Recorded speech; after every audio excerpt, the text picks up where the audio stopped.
अस्सलाम वालेकुम। तो क्या हाल है? सभी ठीक हैं? अच्छा यार, हम लोग अपना फर्स्ट चैप्टर पढ़ रहे थे 10th क्लास की जो न्यू फिजिक्स बुक है उसका। और टॉपिक हम पढ़ रहे थे थर्मल एक्सपेंशन सॉलिड्स। और हमने बात की थी लास्ट लेक्चर में, जो फर्स्ट लेक्चर था उसमें हमने देखा थर्मल फिजिक्स क्या होती है। उसके बाद थर्मल एक्सपेंशन को देखा था, फिर थर्मल कॉन्ट्रैक्शन की भी डेफिनेशन लिखी थी मैंने, वो भी आप लोगों ने पढ़ी। फिर हमने कुछ रीजंस पढ़ी थी। तो आज ऐसा करते हैं कि इन 3-4 चीज़ों को ना हम रिवाइज करते हैं और फिर नेक्स्ट टॉपिक हम शुरू करते हैं। तो थर्मल फिजिक्स क्या है ये हमने कल ही पढ़ लिया था कि वो ब्रांच ऑफ फिजिक्स जिसमें हम किस चीज को स्टडी करते हैं, हीट को स्टडी करते हैं और टेम्परेचर को स्टडी करते हैं। और साथ में जो थर्मल एनर्जी होती है हमारे पास, थर्म का मतलब क्या होता है मैंने आपको कल भी बताया था कि थर्म का मतलब होता है हीट। तो थर्मल एनर्जी कौन सी होगी? हीट एनर्जी होगी। तो हीट एनर्जी यानी थर्मल एनर्जी का मैटर के ऊपर क्या इफेक्ट होता है जब हम चीजों को हीट अप करते हैं या उनसे हीट ले लेते हैं, तो क्या इफेक्ट होता है। ये सारी चीजें हम जो स्टडी करते हैं वो थर्मल फिजिक्स के अंदर स्टडी करते हैं। जिसमें मैंने आपको एग्जांपल दी थी रेलवे ट्रैक्स वाली, वो स्पून वाली एग्जांपल दी थी। ठीक है कि आप क्या करते हैं कि आपके पास एक स्पून है, आप एक एंड पे आग जला दें तो क्या होगा, थोड़ी देर बाद खुद ही दूसरा एंड जो होगा वो भी गर्म हो जाएगा। क्यों हो जाएगा? क्योंकि हीट जो है यहाँ से इस जगह पे ट्रांसफर होना शुरू हो गई। फिर हमने बात की थी ये जो दो वर्ड्स है हमारे पास, हीट और टेम्परेचर। टेम्परेचर मैंने बोला था कि होती है डिग्री ऑफ हॉटनेस या फिर कोल्डनेस, कि कोई भी ऑब्जेक्ट जो है वो कितना गर्म है या कितना ठंडा है, ये चीज हमें बताती है टेम्परेचर। और हीट क्या है? हमें पता है कि हीट जो है एक एनर्जी है, एनर्जी की फॉर्म है। ठीक है, जो कि ट्रांसफर होती है कब? That travels from one place to another place due to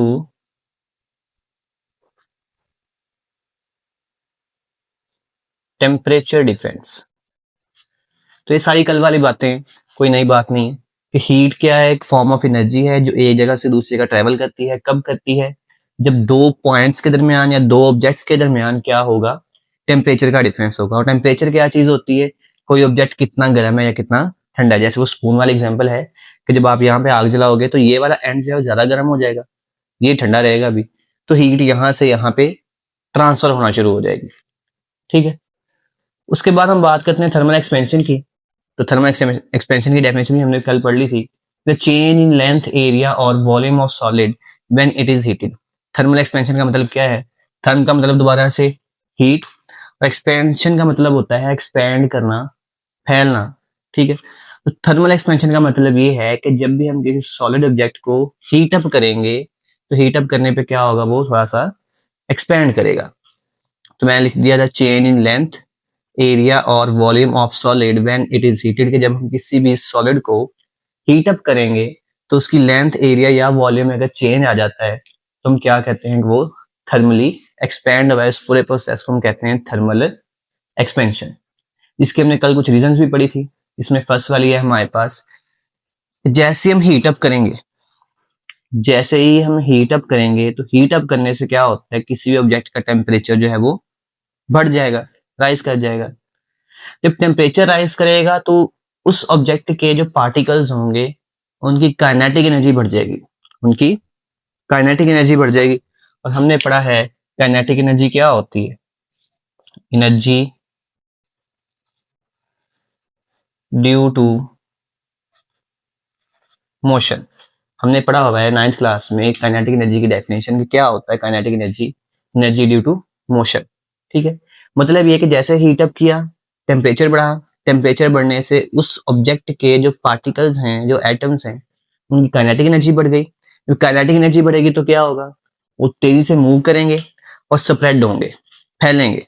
ठीक है, इसकी वजह से क्या होगा, this causes the solid to expand. इसकी वजह से वो ऑब्जेक्ट जो है वो एक्सपेंड कर जाएगा। फिर हमने बात की थी जो थर्मल एक्सपेंशन है, हम सॉलिड का केस पढ़ रहे हैं अभी, लिक्विड में भी होती है, गैस में भी होती है, तो हम अभी सॉलिड पढ़ रहे हैं। ठीक है, तो सॉलिड्स के अंदर जो थर्मल एक्सपेंशन होती है वो दो तरह की है। एक है हमारे पास लीनियर थर्मल एक्सपेंशन और दूसरी है वॉल्यूम थर्मल एक्सपेंशन। हमने पिछले लेक्चर के अंदर कंप्लीटली स्टडी किया था लीनियर थर्मल एक्सपेंशन को। वो क्या था मैं जस्ट ओवरव्यू देता हूँ कि लीनियर थर्मल एक्सपेंशन के अंदर हमने कहा था कि अगर हीट अप करने पे, क्योंकि थर्मल एक्सपेंशन है ना, तो थर्मल एक्सपेंशन में हम क्या करते हैं, ऑब्जेक्ट को हीट अप करते हैं। तो हीट अप करने पे अगर सॉलिड ऑब्जेक्ट की लेंथ में चेंज आ रहा है, अगर सॉलिड ऑब्जेक्ट की लेंथ में चेंज आ रहा है, तो हमने कहा था कि वो लीनियर थर्मल एक्सपेंशन है। और आज हमने पढ़ना है वो है वॉल्यूम थर्मल एक्सपेंशन। इसको जरा देखते हैं ये क्या चीज है। अच्छा भाई, यहाँ से फिर लॉन्ग क्वेश्चन स्टार्ट होता है, volume thermal expansion in solids वाला। इसको जरा देखते हैं। सबसे पहले तो वैसे डेफिनेशन हम लिखेंगे, if the volume of solid changes upon heating, this is called volume thermal expansion. Linear में क्या की थी, जस्ट वॉल्यूम की जगह लेंथ वर्ड यूज किया था। If the length of a solid changes on heating, this is called linear thermal expansion. और volume में क्या करेंगे, if the volume of solid changes, this is called if the volume of the solid changes upon heating, this is called volume thermal expansion। Definition याद होगी कि heat up करना है और ऑब्जेक्ट जो है उसके वॉल्यूम में चेंज आना है। किसमें चेंज आना है, वॉल्यूम में। वॉल्यूम क्या होता है, मैंने आपको तब भी बताया था कि वॉल्यूम में होती है तीन लेंथ्स। एक तो उसकी लंबाई होती है, उसकी चौड़ाई होती है यानी विड्थ हम उसको बोलते हैं, और थर्ड उसकी हाइट होती है। लेंथ, विड्थ और हाइट तीनों अगर चेंज हो रही हैं एक ऑब्जेक्ट की, तो इसका मतलब यह है कि वो वॉल्यूम चेंज हो रहा है। ठीक है, तो जैसे हमने एक्सप्लेनेशन लिखी थी लीनियर थर्मल एक्सपेंशन में, सेम सारा कुछ वही है, सारी वर्डिंग भी ऑलमोस्ट वही है, जस्ट दो से तीन चीजों का फर्क आना है, वो आपने जरा देख लेना है। जहां जहां पे लेंथ लिखा था वहां वहां पे क्या आ जाएगा, वॉल्यूम आ जाएगा। ठीक है, तो जरा देखें, मैं लिखा consider a solid has an initial volume V naught. V O पढ़ लें या वी नॉट पढ़ लें, एक ही बात है। कल हमने लिखा था लीनियर में एल नॉट, आज वॉल्यूम पढ़ रहे हैं तो वी नॉट आ गया, एट टेम्परेचर टी नॉट। और ये टेम्परेचर कौन सा है, पहले वाला, मतलब हीट अप करने से पहले वाला जो टेम्परेचर होगा उसको हमने टी नॉट पढ़ लिया। या आप इसको ओरिजिनल टेम्परेचर भी कह सकते हो, इसको ओरिजिनल वॉल्यूम भी कह सकते हो, आपकी अपनी मर्जी। ठीक है, हमारे पास एक सॉलिड है जिसका इनिशियल वॉल्यूम वी नॉट है, उसको उसका टेम्परेचर जो है वो टी नॉट है। हमने क्या करना है, उसको हीट अप करना है। और हीट अप करने से क्या होगा, जैसे हीट अप करेंगे उसका वॉल्यूम चेंज होगा। अब आप चेंज की जगह इंक्रीज भी लिख सकते हो, मैंने बोला था आप इंक्रीज भी लिख सकते हो। तो क्या होगा, when heated to a temperature T, जब हम उसका टेम्परेचर चेंज करेंगे, कहां से, टी नॉट से टी पे कर देंगे। टी नॉट उसका ओरिजिनल टेम्परेचर होगा, लाइक रूम टेम्परेचर के ऊपर पड़ा हुआ है। ठीक है, और टी सिंपल जो है ये इंक्रीज टेम्परेचर जो हमने किया है, जो चेंज कर दिया हमने, टेम्परेचर बढ़ा दिया, ये बार बार टेम्परेचर है। ठीक है, तो क्या होगा टेम्परेचर बढ़ाने से, its new volume becomes V. तो ऑब्वियसली जब टेम्परेचर बढ़ेगा तो वो जो ऑब्जेक्ट है वो फैलेगा, एक्सपैंड होगा। जब एक्सपैंड होगा तो उसका वॉल्यूम इंक्रीज होगा। जब वॉल्यूम इंक्रीज होगा तो जाहिर बात है फिर वॉल्यूम भी वी नॉट नहीं रहेगा, कुछ और आएगा, नया वॉल्यूम आएगा। तो नया वॉल्यूम हम कह दिया वो वी है। ठीक है, डेफिनेशन हो गई, एक्सप्लेनेशन हो गई कि हमारे पास एक सॉलिड है जिसका इनिशियल वॉल्यूम वी नॉट है, टेम्परेचर टी नॉट है। हमने हीट अप किया, हीट अप करने पे उसका टेम्परेचर टी हो गया और न्यू वॉल्यूम जो है वो वी हो गया। उसके बाद हमने क्या किया था, हमने डायग्राम बनाई थी। तो डायग्राम में देखिए जरा, एक मैंने क्यूब ले लिया। क्यूब क्या होता है सभी को पता है, आप ऐसे कह लें 3D बॉक्स है हमारे पास, स्क्वायर है। ठीक है, 3D स्क्वायर है। अब जरा गौर करें, यहाँ पे मैंने कहा बिफोर हीटिंग, हीट अप करने से पहले इसका जो इनिशियल वॉल्यूम था वो कितना था, वी नॉट। इनिशियल कहते हैं पहले वाले को। तो इनिशियल वॉल्यूम कितना था, वी नॉट, तो वी नॉट लिख दिया। और टेम्परेचर कितना था, टी नॉट, और टी नॉट लिख दिया। जब हमने हीट अप कर लिया, हीट अप करने के बाद इसने करना है एक्सपैंड। जब एक्सपैंड करेगा तो हर सिमत में एक्सपैंड करेगा, क्योंकि वॉल्यूम इंक्रीज हो रहा है। और वॉल्यूम में तीन चीजें आती है, देखिए जरा। लेट्स से इसको हम कह देते हैं ये लेंथ है एल, यहां से लेकर यहां तक इसको मैं बोल देता हूँ डब्ल्यू यानी विड्थ है, और यहां से लेकर यहां तक इसको मैं बोल देता हूँ एच यानी हाइट है। तो लेंथ, विड्थ और हाइट तीनों ने इंक्रीज होना है। तो जब तीनों इंक्रीज होंगी मिलके, एक लेंथ ये है, एक लेंथ ये है, एक लेंथ ये है, तो तीन लेंथ आ गई। और लेंथ का यूनिट क्या होता है, मीटर। तीन लेंथ का यूनिट क्या होगा, मीटर क्यूब। तो मीटर क्यूब किसका यूनिट होता है, वॉल्यूम का यूनिट होता है। इसका मतलब ये है कि इसका वॉल्यूम इंक्रीज हुआ है।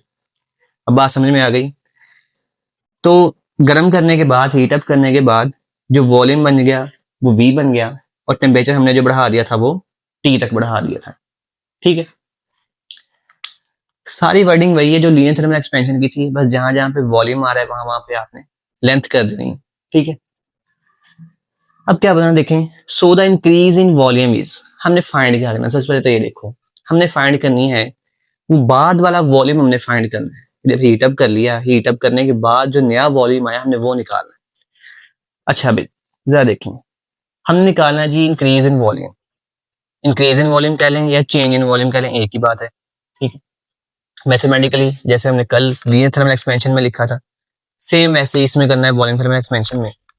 ओरिजिनल वॉल्यूम कितना है, ये ओरिजिनल है ना हीट अप करने से पहले, वो है वी नॉट, तो वी नॉट लिख दिया। हीट अप करने के बाद जो न्यू वॉल्यूम आया वो कितना है, वी, उसको वी लिख दिया। तो चेंज कैसे निकालते हैं, बड़ी वैल्यू में से छोटी को माइनस करते हैं, तो चेंज का सिंबल होता है डेल्टा, तो डेल्टा वी आ गया। तो चेंज इन वॉल्यूम क्या बना, डेल्टा वी, और डेल्टा वी किसके इक्वल होगा, वी माइनस वी नॉट के इक्वल होगा। वी कौन सा, ये वाला वी है हीट अप करने के बाद वाला वॉल्यूम, जो न्यू वॉल्यूम आया, और इसमें से माइनस कर देंगे हम ओरिजिनल वाले वॉल्यूम को, जो पहले वाला वॉल्यूम था, तो हमें पता चल जाएगा कि चेंज कितना आया, ठीक है। इसको बोलिए क्वेश्चन नंबर 1। अब जारी बात है हमने जब इसको हीट अप किया तो इसका टेम्परेचर भी चेंज हुआ। टेम्परेचर चेंज हमने निकाले हैं, उसके लिए भी क्या है, delta T is equal to T minus T naught, आप इसकी जगह T1 या T2 भी लिख सकते हो, वो भी ठीक है। तो टी माइनस टी नॉट बना। टी कौन सा टेम्परेचर है, जो बाद में हीट अप होने के बाद वाला है, और टी नॉट कौन सा है, जो बिफोर हीटिंग है, यानी उसका रूम टेम्परेचर हो सकता है या ओरिजिनल टेम्परेचर हो सकता है, ठीक है। Original volume, new volume, change in volume, सारा कुछ समझ में आ गया। सारा कुछ कोई लाइन मैंने चेंज नहीं की, सारा कुछ लीनियर थर्मल एक्सपेंशन वाला ही है, ठीक है। बस जहां जहां पे कल हमने लेंथ लिखी थी, एल लिखा था, वहां वहां पे वी कर दिया हमने। अच्छा भाई यहां तक तो समझ आ गया होगा आप लोगों को, क्योंकि इजी कॉन्सेप्ट है, सारा सारा वही जो लीनियर में है वही इसमें हमने पढ़ लिया। अब इसमें आगे देखें, लिखा हुआ है so the change in volume, change volume लिख दिया मैंने, चेंज इन वॉल्यूम आना है यहाँ पे। So the change in volume delta we, change in volume किसके इक्वल है, डेल्टा वी। चेंज को किसके साथ लिखते हैं, डेल्टा के साथ लिखते हैं, तो वॉल्यूम है तो वॉल्यूम आ गया delta, is directly proportional to the original volume. Linear में क्या लिखा था, the change in length is directly proportional to the original length. इसमें क्या लिखा है, change in volume is directly proportional to the original volume and change in temperature. इसका मतलब ये है कहने का कि जितनी ज्यादा ओरिजिनल वॉल्यूम होगा, ऑब्जेक्ट है इसका इनिशियल वॉल्यूम जितना ज्यादा होगा, हीट अप करने से उतना ही ज्यादा चेंज आएगा, उतना ही ज्यादा चेंज आएगा। या फिर अगर ऐसा हम कहें कि लेट्स से दो ऑब्जेक्ट हैं, दोनों का वॉल्यूम सेम है, लेकिन एक का टेम्परेचर हमने कम चेंज किया, एक का टेम्परेचर थोड़ा ज्यादा चेंज कर दिए, एक को कम आग दिए, कम फायर दिए, एक को हमने कोई ज्यादा आग बढ़ा दी है उसकी, ठीक है, उसका टेम्परेचर ज्यादा चेंज होगा, ठीक है। तो इसका मतलब ये है कि फिर जिसका टेम्परेचर ज्यादा चेंज होगा उसमें उतना ही ज्यादा एक्सपेंशन आएगी। दो बातें कही, जो चेंज आना है वॉल्यूम के अंदर दो चीजों पर डिपेंड करता है, एक तो ओरिजिनल वॉल्यूम कितना था, जितना ज्यादा ओरिजिनल वॉल्यूम होगा उतना ही ज्यादा चेंज आएगा। दूसरा ये कि टेम्परेचर में कितना चेंज आएगा, जितना ज्यादा टेम्परेचर चेंज होगा उतना ही ज्यादा चेंज आएगा उसके वॉल्यूम के अंदर। तो अगर हम इस पूरी लाइन को मैथमेटिकल फॉर्म में लिखना चाहें तो कैसे लिखें, change in volume delta we लिख दिया, इज डायरेक्टली प्रोपोर्शनल, तो ये प्रोपोर्शनल का साइन आ गया, किसके डायरेक्टली प्रोपोर्शनल है, ओरिजिनल वॉल्यूम के, जो कि वी नॉट था, original volume V not, and change in temperature, और चेंज इन टेम्परेचर जो है उसको हम डेल्टा टी से लिखते हैं, तो डेल्टा टी साथ में आ गया। अब हमने मैथ्स में रूल पढ़ा हुआ है कि जैसे ही प्रोपोर्शनल साइन को इक्वल में कन्वर्ट करते हैं तो कोई ना कोई कांस्टेंट आता है, तो यहाँ पे कांस्टेंट कौन सा है, बीटा आ गया, इसको इक्वल में कन्वर्ट कर दिया, बाकी सारी वैल्यूज वैसे, इस तरफ आ गया बीटा। लीनियर में कौन सा था, अल्फा था, इसमें कौन सा आ गया, बीटा, ठीक है। अब यहां से अगर बीटा की वैल्यू निकालनी हो तो कैसे निकलेगी, B naught delta T multiply हो रहा है, इधर आ क्या होगा, डिवाइड होगा, मतलब कि डेल्टा वी के नीचे ये वी नॉट डेल्टा टी आके डिवाइड होगा और बीटा इधर तरफ आ जाएगा। तो मैंने बीटा ऐसे लिख दिया, डेल्टा वी ऊपर लिख दिया, और ये वी नॉट डेल्टा टी इधर जाके इसके नीचे डिवाइड कर दिया। इसको हम बोलते हैं coefficient of volume thermal expansion. Alpha जो होता है वो लीनियर थर्मल एक्सपेंशन का है, और बीटा जो है वो वॉल्यूम थर्मल एक्सपेंशन का है। यहाँ तक समझ आ गई है? I hope so. मुश्किल नहीं है, चीजें आसान ही है, बहुत इजी है, जस्ट बेसिक से कॉन्सेप्ट हैं, इजीली आपको समझ में आ जाएंगे। अच्छा भाई, अब हमारे पास बीटा की वैल्यू भी आ गई है, ठीक है। अब हमने क्या करना है, हमने निकालना है कि भाई जब इसको एक्सपेंड कर दिया, ये एक्सपेंड हो गया, तो ये जो न्यू वॉल्यूम मेरे पास आया मुझे वो फाइंड करना। तो मैं इस वाली क्वेश्चन को लूंगा, क्वेश्चन नंबर 3 को, कल भी ऐसे किया था हमने, ठीक है। क्वेश्चन नंबर 3 को लिया, जो कि क्या थी, delta V is equal to beta V naught delta T. Same सी क्वेश्चन को उठा के मैंने यहाँ पे लिख दिया। अब देखें, डेल्टा वी किसके इक्वल है, वी माइनस वी नॉट के इक्वल है। तो मैंने लिख दिया डेल्टा वी की जगह वी माइनस वी नॉट। आप ऐसे भी शो कर सकते हो, ये आप यहाँ पे एक लाइन लिख दो, from equation number 1 put the value of delta we in equation number 3।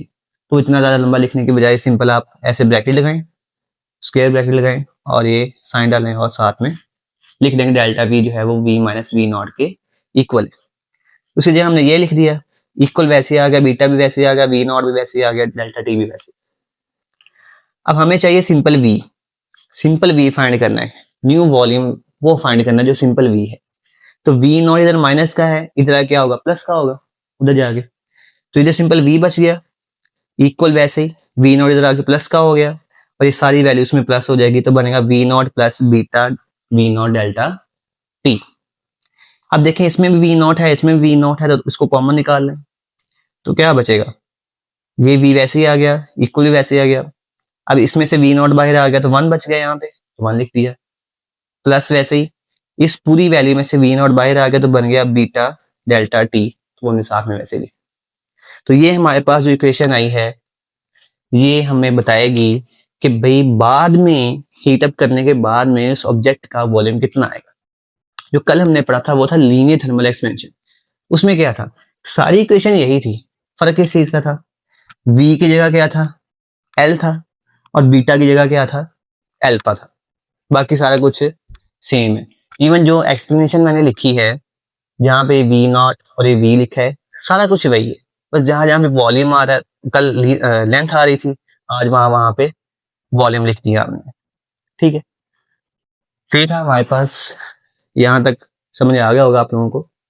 अब हम देखते हैं जी बीटा की वैल्यू, जैसे कल हमने अल्फा की डेफिनेशन लास्ट पे की थी, आज हम बीटा की डेफिनेशन करते हैं, देखते हैं क्या है। बीटा क्या है, असल में coefficient of volume thermal expansion है। अब ये बीटा बताता है जिस ऑब्जेक्ट की, हर ऑब्जेक्ट की बीटा की वैल्यू ना चेंज होगी, डिफरेंट होगी। जैसे कल लीनियर में अल्फा की वैल्यू चेंज थी, आज वॉल्यूम थर्मल एक्सपेंशन के अंदर बीटा की वैल्यू भी हर ऑब्जेक्ट की डिफरेंट होती है। अब ये वैल्यू बताती क्या है, जितनी वैल्यू ज्यादा होगी इसका मतलब ये है वो ऑब्जेक्ट जो है उतना ही ज्यादा चेंज लेके आएगा अपने अंदर, उसके वॉल्यूम में उतना ही जल्दी चेंज आएगा। जिसकी बीटा की वैल्यू कम होगी उसमें उतना ही देर से वॉल्यूम में चेंज आएगा, ठीक है। अब इसकी डेफिनेशन बनानी हो तो हम इसके फार्मूला से बनाएंगे। फार्मूला ये लिखा हुआ है, अपने से नहीं निकाला, ये फार्मूला सामने लिखा हुआ है, इसको मैं उठा के यहाँ पे लिख दिया मैंने, beta is equal to delta V over V naught delta T. अब इसी फार्मूले से हमने क्या करना है, इसकी डेफिनेशन बनाना। तो कैसे बनाएंगे, ऊपर क्या चीज है, चेंज इन वॉल्यूम, तो मैंने लिख दिया था change in volume delta we, divide किस पे हो रहा है, original volume and change in temperature, दो चीजों पर डिवाइड हो रहा है। तो मैंने लिख दिया change in volume delta we पर ओरिजिनल वॉल्यूम, आप यूनिट वॉल्यूम लिख सकते हो या ओरिजिनल वॉल्यूम लिख सकते हो, आपकी मर्जी है, पर original volume V not and the change in temperature delta T. मतलब कि आप का चेंज इन वॉल्यूम है, जो चेंज इन वॉल्यूम है डेल्टा वी, उसको डिवाइड किस पे करना है, वी नॉट यानी ओरिजिनल वॉल्यूम के ऊपर, और साथ में change in temperature delta T के ऊपर डिवाइड कर देंगे, तो हमारे पास जो भी वैल्यू आएगी वो बीटा की वैल्यू होगी। यहां तक क्लियर है। अच्छा, अब ना बुक के अंदर जो ये टॉपिक है ना वॉल्यूम थर्मल एक्सपेंशन का, इसमें लास्ट में 3 लाइंस लिखी हुई, जहां पे ये लास्ट फार्मूला आता है ना इसके बाद 3 लाइंस लिखी हुई। वो लाइंस मैंने यहाँ पे उठा के वैसे नहीं लिखी, लेकिन क्वेश्चन जो बनता है मैंने वो लिख दिया यहाँ पे कि why atoms of solid move outward on heating. कि हमने पढ़ लिया कि भाई जब हम किसी भी सॉलिड ऑब्जेक्ट को हीट अप करते हैं तो एक्सपेंड होता है, ऐसा नहीं हो सकता कि जो पार्टिकल्स बाहर जा रहे हैं वो अंदर की तरफ आना शुरू हो जाए, इनवर्ड मूव करना शुरू कर दें। क्या ऐसा नहीं हो सकता? हम जरा देखते हैं। हम ये क्वेश्चन इंपॉर्टेंट है काफी, ठीक है, इसको याद कर लेना है। आंसर मैंने लिख दिया है, वरना आप लोग बुक से भी याद करना चाहें तो वो भी कर सकते हैं। अच्छा बच्चों, यहाँ पे ना मैं आपको डायग्राम के जरिए बताता हूँ। डायग्राम देखो, लाइक ये मेरे पास एक ऑब्जेक्ट है, इसके अंदर ये सारे पार्टिकल्स मौजूद हैं, इसके एटम्स मौजूद हैं, ठीक है। और हमें ये पता है कि जो सॉलिड ऑब्जेक्ट्स होते हैं उनके जो पार्टिकल्स होते हैं, उनके जो एटम्स होते हैं वो आपस में बहुत ज्यादा क्लोजली पैक्ड होते हैं, टाइटली पैक्ड होते हैं, मतलब उनके दरमियान स्पेसेस ना होने के बराबर होते हैं। दूसरी बात हमें ये पता है कि जो एटम्स हैं उनके दरमियान एक फोर्स होती है जिसका नाम है इंटरमोलिकुलर फोर्स, ठीक है। वो फोर्स क्या करती है, उनको आपस में पकड़ के रखती है। अब मैं आपको समझाता ये हूं कि भाई ये एटम्स जो हैं ये बाहर की जाने क्यों जाते हैं, अंदर की जाने क्यों नहीं आते। कब? जब हम हीट अप्लाई करते हैं। लेट्स से यहां से मैंने हीट अप्लाई की, हीट अप्लाई करने से क्या होगा, काइनेटिक एनर्जी बढ़ेगी। काइनेटिक एनर्जी बढ़ेगी तो क्या होगा, तेजी से वाइब्रेट करना शुरू कर देंगे, तेजी से मूव करना शुरू कर देंगे। जब तेजी से मूव करेंगे तो अंदर की जाने क्यों नहीं आएंगे, बाहर की जाने भी क्यों फैलेंगे। मैं एग्जांपल देता हूं आप लोगों को। फॉर एग्जांपल हमारे पास एक रूम है और उस रूम में बहुत सारे लोग हैं। अब होगा क्या, अभी वो सुकून से सारे खड़े हैं अपनी जगह पे, थोड़ा बहुत हिल रहे हैं। आप क्या करो, म्यूजिक ऑन कर दो। जब म्यूजिक ऑन किया तो क्या हुआ, उनकी तरफ थोड़ी सी एनर्जी बढ़ गई। जब एनर्जी बढ़ी तो क्या हुआ, वो डांस करना शुरू करने लग जाएंगे। अब लेट से वो डांस करे तो उनको थोड़ी जगह ज्यादा हर बंदे को चाहिए होगी। अब जब दो बंदे आपस में पास में आएंगे तो उनके हाथ पांव जो हैं, बाजू गाय जो है, एक दूसरे के साथ टकराएंगे। तो क्या कहेंगे वो, भाई थोड़ा सा पीछे हो, मुझे थोड़ी सी जगह चाहिए। ऐसे ही एटम्स क्या करते हैं, जैसे ही हम हीट बढ़ा देते हैं तो हीट बढ़ाने से क्या होता है, इनकी जो वाइब्रेशन इंक्रीज होती है ना, तो साथ वाले एटम कहते हैं कि मुझे थोड़ी सी स्पेस चाहिए। लेकिन वो कहता है कि भाई अंदर की जाए तो स्पेस है ही नहीं, क्योंकि यहाँ पे सारे एटम्स ही लगे हुए हैं। तो फिर ये क्या करते हैं, ये बाहर की जाने स्पेस ढूंढते हैं और हल्का हल्का बाहर जाने मूव करना शुरू करते हैं। स्पेस तो चाहिए उन्हें फिर मूव करने के लिए। तो ऐसे क्या होता है कि एवरेज डिस्टेंस जो है वो इंक्रीज हो जाता है। लेट्स ये देखें, मैं लिखा मैंने सॉलिड इज हीटेड। जब एक सॉलिड को हीट अप किया जाता है, एटम्स मूव फास्टर। एटम क्या करते हैं, फास्ट मूव करना शुरू कर देते हैं। And strongly repel each other, और एक दूसरे को रिपेल करना शुरू कर देते हैं। रिपेल का मतलब क्या है, दूर भगाना शुरू कर देते हैं। क्यों? क्योंकि उन्हें जगह चाहिए मूव करने के लिए। जैसे ही वो क्लोज आते हैं तो रिपल्शन होती है, क्योंकि अंदर की जाने तो जगह है ही नहीं, अंदर की तरफ मूव करें वो। So it is easy for them to move outward. तो उनके लिए क्या होता है, फिर बाहर की जाने मूव करना थोड़ा आसान होता है। तो जब हर एटम जो है वो हल्का हल्का बाहर जाने मूव करना शुरू करता है, उससे क्या होता है, the average distance between particles increases. तो हर पार्टिकल दरमियान जो डिस्टेंस होता है, एवरेज डिस्टेंस जो होता है वो बढ़ना शुरू हो जाता है। And causes the solid to expand, और हमारे पास जो ऑब्जेक्ट है वो एक्सपैंड हो जाता है। तो ये था आज का लेक्चर, इसमें हमने वॉल्यूम थर्मल एक्सपेंशन को देखा कंप्लीट। लास्ट में हमने लीनियर थर्मल एक्सपेंशन पढ़ा था, आज हमने वॉल्यूम थर्मल एक्सपेंशन को भी देख लिया। सारा कुछ वही जो लीनियर वाले में था, बस फर्क क्या है कि जहां जहां पे लेंथ थी वहां पे वॉल्यूम आ रहा है, ठीक है। सारी मैथमेटिकल प्रूफ भी वही है, जहां पे लेंथ थी वहां पे वॉल्यूम आ गया, जहां पे अल्फा था वहां पे बीटा आ गया, ठीक है। अब आप लोगों ने याद को कैसे करना है, ये फार्मूलाज आपको याद होने चाहिए, ये कॉन्सेप्ट्स आपको याद होने चाहिए। जुबानी वैसे ही बेसिक कॉन्सेप्ट है ना, कि अगर एक ऑब्जेक्ट है उसके वॉल्यूम में चेंज आना है, कब आना है, जब उसको हीट अप करना है। तो दो चीजों पर डिपेंड करता है, जितना ऑब्जेक्ट बड़ा होगा उतना ही ज्यादा चेंज आएगा, जितना ज्यादा आप टेम्परेचर बढ़ाओगे उतना ही ज्यादा चेंज आएगा। तो बेसिक कॉन्सेप्ट है, ठीक है। उसके अलावा बीटा का फॉर्मूला आना चाहिए, delta V over V naught delta T. और अगर आपसे कोई पूछ ले कि बताएं जी हमारे पास एक ऑब्जेक्ट है, उसकी बीटा की वैल्यू ये है, हमने जो इतने से लेकर इतने टेम्परेचर उसका चेंज कर दिया है, उसका ओरिजिनल वॉल्यूम जो था वो इतना था, तो बताएं बाद में वॉल्यूम कितना आएगा। तो आप लोग कहेंगे ये फार्मूला है हमारे पास, v is equal to V naught into one plus beta delta T. तो हम इस फार्मूले के जरिए क्या करेंगे, उसको बता देंगे। तो ये फार्मूला हमारे न्यूमेरिकल्स में भी इस्तेमाल होंगे, ठीक है। तो सारा लेक्चर आप लोग देख लें, नोट कर लें, इंपॉर्टेंट क्वेश्चन है, इसको भी याद कर लीजिएगा। और नेक्स्ट हम पढ़ेंगे थर्मल एक्सपेंशन इन लिक्विड्स। ये सॉलिड के लिहाज से था, कल हमने लीनियर थर्मल एक्सपेंशन पढ़ा सॉलिड के अंदर। आज हमने पढ़ लिया volume thermal expansion in solids. ठीक है, इजी कॉन्सेप्ट्स हैं, इजी लॉन्ग क्वेश्चंस हैं लॉन्ग क्वेश्चन हैं लेकिन बहुत इजी, बहुत इजी। ठीक है, इसको याद कर लीजिएगा अच्छे से। नोट्स चाहिए होंगे तो मैंने आपको बताया होगा कैसे लेने, तो व्हाट्सएप ग्रुप का जो मैंने लिंक दिया हुआ है डिस्क्रिप्शन के अंदर, तो आप लोग वहां पे जाकर देख लेंगे। पिक्चर्स में ऐसे ही वहां पे अपलोड कर देता होता हूँ, तो आप लोगों को वहां पे मिल जाएंगे। ठीक है, तो मिलते हैं फिर नेक्स्ट वीडियो में, तब तक के लिए अल्लाह हाफिज।